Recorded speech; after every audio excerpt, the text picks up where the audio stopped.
susi sa kaunlaran, agrikultura masaganang pamayanan. Kung nagkaroon man ng kaunting agam-agam si Mang Danilo de la Cruz sa mga panukalang pangsakahan na inihahain sa kanya noon ng asawa at agricultural researcher na si Dr. Ninita de la Cruz, ito ay dagliang napawi. Bunga na rin ito ng tiwala ni Mang Danilo sa kakayahan ng asawa at ng mga nasaksihang resulta ng kanilang mga pagsubok sa pagtatanim.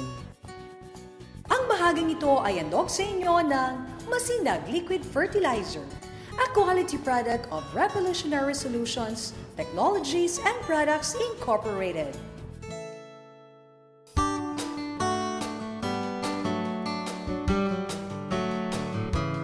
Lumaking magsasaka, nanatiling magsasaka, yan si Ginoong Danilo de la Cruz.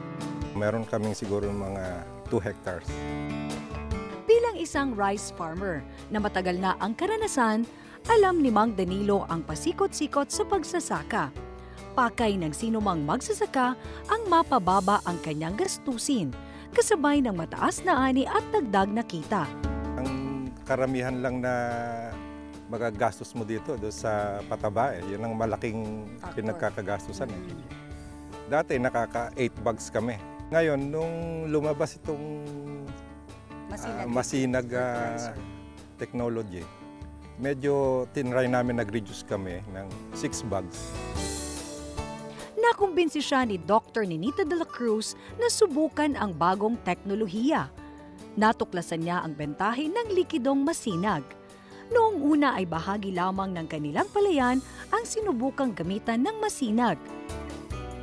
Ngayon ay full blast na ang paggamit ng masinag sa kabuang 3 ektaryang palayan ng mga de la Cruz. Napakasimple lang naman eh. I-spray mo lang naman doon sa isang knapsack na 16 liters. Maglalagay ka lang naman nung isang ligo ng sardinas na yung maliit lang. Oo, ganun ka lang ka. Imimix mo lang doon yun. Pagka nag-start din na medyo parang gustong magkasakit ng aming palay, pina-sprayhan ko lang siya ng masinag. Okay, nawawala. Pagkatapos pagka yung kagaya niya, yung mahihinog na yung bunga, hanggang batok yon, nagkakaroon siya ng pagkahinog. Kaya pagka itinrest yan, halos kokonti na lang yung ipa na nakukuha.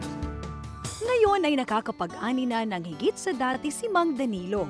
Kung mamasdan, ay hindi ka agad makikita ang diferensya sa pagitan ng palay na ginamitan ng konvensyonal na abono at pestisidyo at ng palay na ginamitan ng masinag.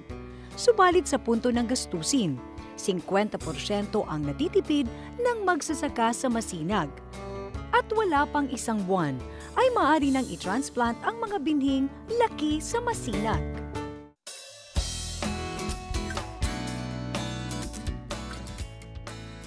Sana po subukan nilang gumamit dahil kaya nga ho namin ginagawa dito para makita sana nila yung aming ginagawa at nang gayahin nila para sila makabawas din ng ginagasto sa pagsasaka sa buko.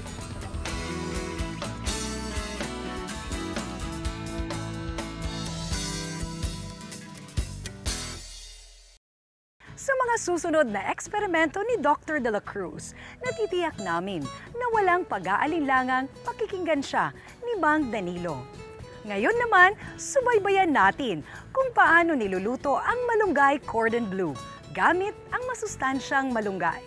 Bahagi ng reseping ito ang paggamit ng asukal mula sa halamang stevia na natagpuang mainam pala para sa mga diabetics. Samahan natin si Chef Jesh Lee.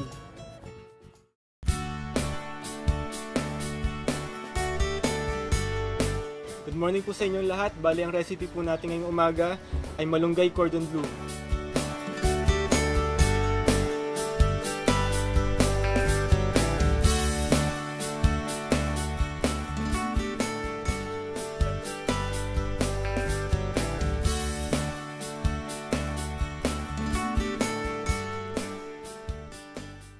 Meron po ako ditong chicken breast. Pinalapad po natin to. At lalagyan po natin itong pampalasa, paminta, konting stevia, sweet and fit.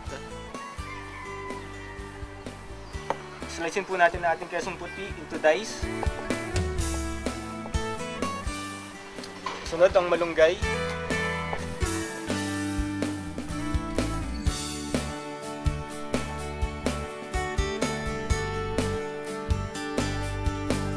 Titiklop na po natin siya.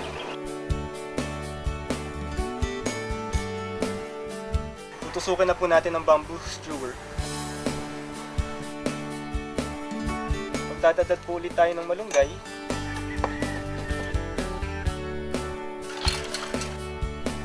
Didredge po natin sa flour, sa itlog, sa breadcrumbs. Oras na po para i-deep fry.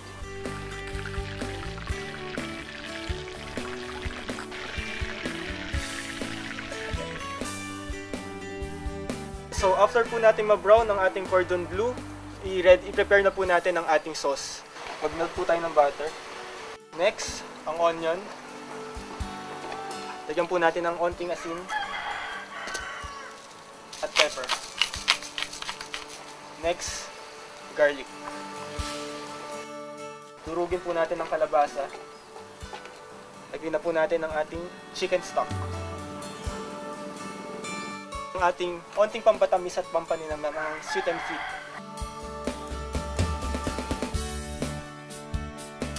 Also, para ilagay natin ang ating milk. Okay na po siya, pwede na po nating i-plate.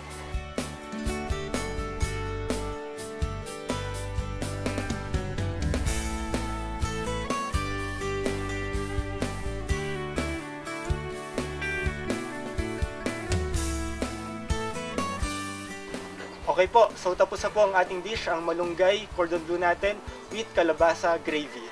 So salamat po.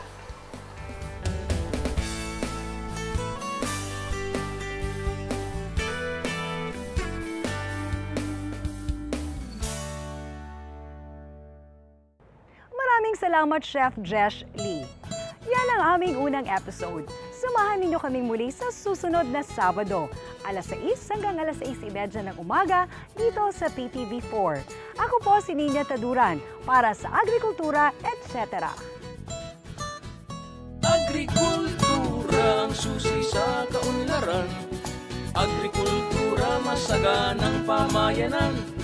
Agrikultura ang kabalikat ng bayan para sa ating kabuhayan. Agri sa agrikultura, may kinabukasan kay ganda. Agri sa agrikultura, maunlad na buhay masagana.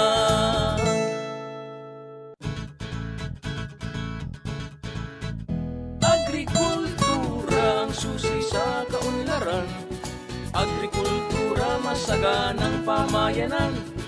Agrikultura ang kabalikat ng bayan para sa ating kabuhayan. Agri sa agrikultura.